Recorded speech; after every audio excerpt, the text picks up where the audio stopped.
Hey, we are back for week 8. All right, yeah, week 8 of Betting B1G. And again, we are sponsored by Myers Jewelers. Definitely check them out, myersjewelers.com. Experience Myers Jewelers. They've got a little something for everyone, whether you're a little bit flashy or a little bit simple. Definitely go to them. First up, we've got number 16, NC State. At number 3, Clemson. Clemson is a 17-point favorite. Obviously, Clemson is a better team, and they've won the last 6 of their meetings. I think Clemson's vulnerable, Tim. I don't know which way you're going to go here. This spread is so large. Yeah. I don't know exactly what the money line would be, but I'd be tempted by it just because I think Clemson is a little shakier than they've been from the last couple of years, and that's not just about the quarterback situation and how that played out a few weeks ago. NC State's a pretty good team. I'm definitely taking the points here. I feel like that's almost free money. Maybe I'll look stupid. Maybe it's the mad tree, but I think this is a free money play here on NC State. Yeah, I think Clemson is a better team. They're playing at home. Didn't play last week, coming off a bye. Had an extra week. I think they'll win the game, but 17 points is an awful lot to give up to a pretty good team. NC State has a pretty prolific offense. Clemson's secondary is pretty vulnerable. I think they'll be able to score some points. So I will take the points here as well. I don't think NC State will win. I guess I wouldn't be shocked by it, but I would pick Clemson to win the game. But I'm going to take NC State to cover. 4 out of the last 5 meetings between these two teams have been decided by 2 touchdowns or less. Now Clemson has won every time, but NC State usually keeps it close, and I think they will do that again. So I should say technically better team than said, since you guys are proving that wrong. Definitely a more talented, like on paper. Right, the on roster's paper. more talented, there's no question. But any given day. All right, number 22, Mississippi State, sorry. At number 5, LSU. LSU is a 7-point favorite. Joey Burrow is knocking them out of the park. The former Ohio State quarterback pulled off another huge win last week, leading to LSU's dominating victory over Georgia. Yeah, what do you think? That was pretty impressive performance from LSU last week. They had to come back after those Gators. Yeah, right. I thought eventually. Let it go, Alex. I thought eventually the schedule would catch up to LSU. Another tough matchup again this week. They play Alabama after this, so it doesn't get any easier. I think this is Mississippi State and LSU both have 2 really good defenses. It's going to be another low-scoring game, I think. I think LSU will win, but I wonder if there is a little bit of a post-Georgia hangover for them. I'm going to take the points here with Mississippi State. I think LSU wins this game, but Mississippi State covers, and I literally switched my pick. I was thinking all week I was going to take LSU, and then I switched it within the last day to take the extra half point is big to me. Got you? Okay. Yeah. It's weird that this is like the breather in their schedule right now. Like another ranked opponent in the SEC. I think that because of that, I mean, LSU knows what's coming in with Alabama down the pike, but you mentioned the defenses there, Tim, and a low-scoring game. I think LSU has enough firepower that Mississippi State just can't match. Some of the stuff with that offense isn't gelling. Remember back a couple weeks ago to that real barn burner with Dan Mullen in Florida and 2 teams that struggled. That's the one that's in my mind. That's in my memory. So I think that LSU and Joe Burrow, they're going to make enough plays, and I'll lay the points there. All right. Up next, we have number 12, Oregon, at number 25, Washington State. Washington State is a 2.5-point favorite. My Ducks. Those Ducks. Your favorite. I'm never betting on the Ducks. We've switched here. I am all aboard the Duck bandwagon. Oh, man. I think they're a better team getting points on the road. I'm over my grudge that I held against Oregon after that Stanford debacle. And I think Oregon is are they the 12th best team in the country? Probably not, but I think they are a better team than Washington State. And I'm going to take the Ducks with the points on the road.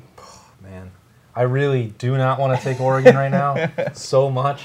But I have this weird sort of grudge against Mike Leach. I mean, grudge might not be the right word, but I think that everybody goes crazy for the sound bites and the pirate stuff. And some of the stuff he says doesn't make any sense at all. And people just do backflips. And then, I'm not behind it. I'm tired of it. I think it's played out. I don't think that Mike Leach should ever have a prominent job in a bigger spotlight. I like him where he's at. It's unfortunate now that game day is going to go crazy for him. They're probably going to play a clip on Saturday morning of all the crazy stuff that he said over the years and his great advice. But I don't care for it. I don't like it. Maybe I'm in the minority. Everybody loves Mike Leach. I do not like Mike Leach. I don't think they're the number 25 team in the country. I don't think that they should have just sent game day out there when you had that first game that we talked about for ACC just so they could fly that flag. So even though I'm mad at Oregon, I'm taking them and they're going to win easily. They're going to win by 20-plus points. You are not a Mike Leach fan. That's what we've learned something. Yeah, for sure. Go all bets off there. All right. Well, that bet is on. You're going to hate them even more if they cover the spread. Wow. And they're 6-0 against the spread, the Cougars. That's Oh my! Why'd you have to tell me that? Well, just got to give you all the facts. I got to give them all the facts. Okay, You can have your opinions. That's You sound like me with all the opinions. Maryland at number 19. I just said that completely wrong. Maryland is at number 19. Iowa. Iowa is a 4-point favorite. It's a very boring Big Ten game, but we're going to talk about it because we have to give you all the facts. That's right. Yeah, I've been pleasantly surprised by Maryland, and the off-field stuff is obviously looming over all of this. You don't like it. You don't want to hear about any of that stuff, what happened with them in the offseason and their coaching staff. And I think that in a couple of weeks that game might be more tricky for Ohio State than what I envisioned it would be in July or August. But we've talked, Tim, about going to Iowa City and how difficult that can be. I think Iowa has a team that could still be a factor over there. I think they're going to cover. I don't feel great about it. I would run away from this game if we were, putting, betting our show's life on it. Yeah. But I think Iowa. Don't bet your salaries on this game, people.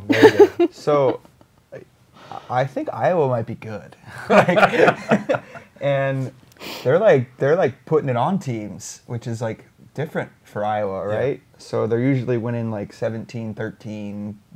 Nobody ever wants to watch that game. The win over Minnesota looks a little better, right? Yeah, you want to take a long shower after you watch Iowa play football. But I think they're legitimately like a pretty decent team this year, and I think they might win rather comfortably at home against Maryland. I agree. So I'm going to lay the points here again.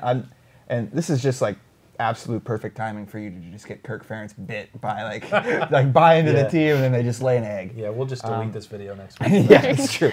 But I'm not sure what's wrong with me, what's gotten into me, but I might be getting on the Ferentz train. Feeling frisky for Ferentz. I don't know what happened, but this show has taken a turn. I'm rolling with the Hawkeyes, and I think they cover the spread again. There we go. All right. Okay, so up next, number 6, Michigan. Ooh, at number 24, I was going to say 12. I gave them way too much credit. Michigan State. Harbaugh struggles against Michigan State. Michigan State's definitely not been consistent, but both are looking relatively good. I mean, I hate to say that about them, but obviously, you got to.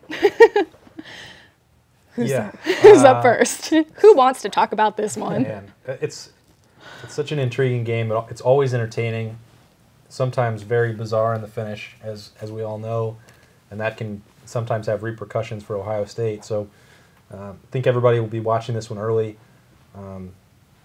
It's a weird one for me, Tim, because initially I thought I'm careful not to get too caught up in Michigan beating the overmatched opponents that can't handle their roster.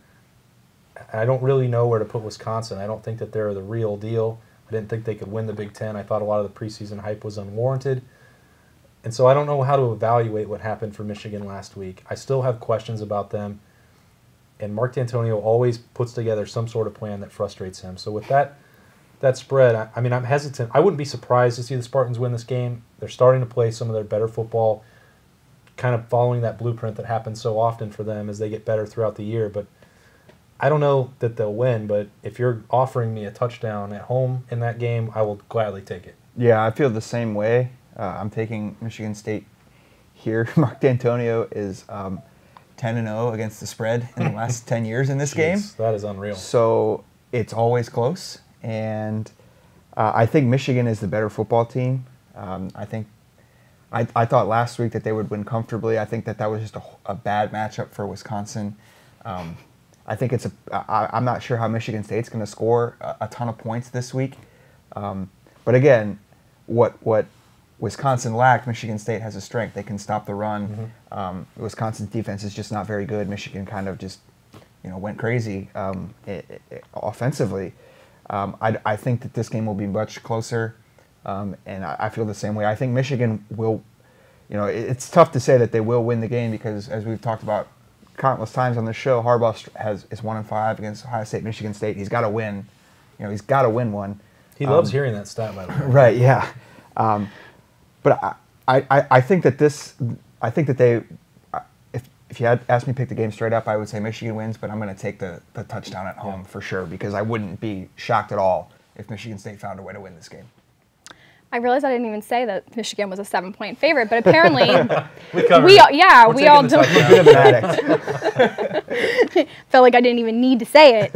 All right, number 2, Ohio State at Purdue. Ohio State is a 13.5-point favorite. Obviously, Buckeyes are very vulnerable right now. They've got a lot going on, obviously with the defense, and it's another road night game.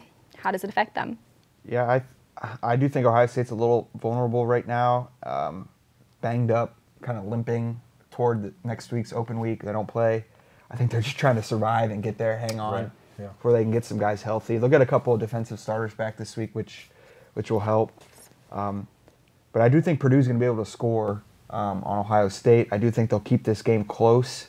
I think Ohio State will win the football game. I know a lot of people it's a kind of a trendy upset pick to pick Purdue. I do think Ohio State will win, but I am going to take Purdue to cover the spread here. And I think that this is just a game that's going to be pretty close. I think both offenses are going to score in the first half. And as we've seen and we talked about a lot, Ohio State's defense adjusts and can slow offenses down in the second half. I think only one team has scored in the fourth quarter against them this year, for example. So they do kind of tend to get it figured out after halftime. But at the same time, I do think that Purdue is going to be able to put some points up, move the ball a little bit. I like the almost 2 touchdowns. I prefer it to be 14 instead of 13.5. But I am going to take Purdue plus the points. Ohio State hasn't covered in 3 weeks. They've just looked a little sluggish, a little tired, a little banged up, and I think that ultimately catches up to them this week. They don't lose the game, they win the game, but Purdue will cover. Yeah, we've talked about this for a couple weeks now, Tim, that betting on Ohio State to cover has not been the smartest approach so far this season, but for me, I'm expecting that this will be a strong first foot forward for Ohio State performance, that you put them on a stage with a primetime audience, national television. You're not going to get caught by the 11 a.m. kickoff at Purdue and gray skies getting you down. If they're not ready to play, right, then we may have some legitimate questions we can ask next week. I think they'll be fired up. As you mentioned, you're getting healthy. And some of this stuff with the vulnerability of Ohio State, this narrative from the last week or two, I don't fully buy into because, yes, they played some sluggish first halves, but they still wound up winning both of those games by double digits, and that's with a banged-up defense. The offense, assuming that Thayer Munford is probable in play, they're going to score every time against Purdue. Yeah. They should. This is one of the worst pass defenses in the Big Ten, and Dwayne Haskins is coming off of 2 back-to-back 400-yard passing performances, 2 of the only 3 in school history, which is just hard to even fathom what he's doing to the record books. They're going to score. So it may be something like 42-27 or something like that, but I think that Ohio State's going to cover. I think that maybe they're going to give up more of those big plays. Rondale Moore is the name that you mentioned that's going to be a handful for them, but Ohio State is too good for Purdue. I don't think that they're going to be surprised by the road.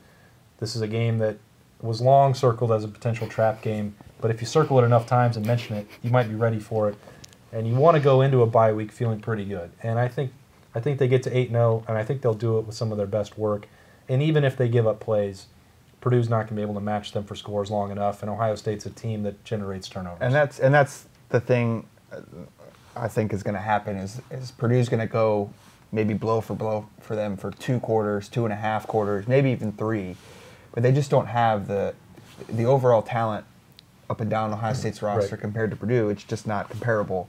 And that's where I think the separation in this game, it's going to be frustrating at times, I'm sure, for fans to sit there and watch and be like, oh my gosh, it's a 4-point game at the end of the third quarter against Purdue. Like, what's going on? But That's but just, if that happens, like, how can people blame them? Everybody's saying that this is a game that they need to be careful for. Right. We've had every single player that's been in here for Lettermen Row Live, all of them say Purdue is scary, it's different, and I'm worried. Like, every single one. Well, if that's the case, don't blame them if they just win by a touchdown. But I think it's going to be more. You would think that that's how they would be, but sometimes, we're not as... I know, you don't have to explain it to me. I've been covering this team for a while. I know how it works. But yeah, I just think at the end of the day, there's more Jimmies and Joes on Ohio State's team than there are on Purdue's, right? So even if they see the weakness in that first half, and Ohio State. Listen, if Ohio State wins this game 40-27, like... Take it and move on. Right. But A win is a win. The spread, and I still win money, so that's all I care about. Well, just give them a couple more points. Well, that was interesting. So, it's kind of like, I thought we were going to switch this up. All right, well, thank you guys. We hope we help. Don't forget, take your betting money over to MyersJewelers.com or go visit them in Grove City. And thank you again, and we will see you next week. Bye, guys.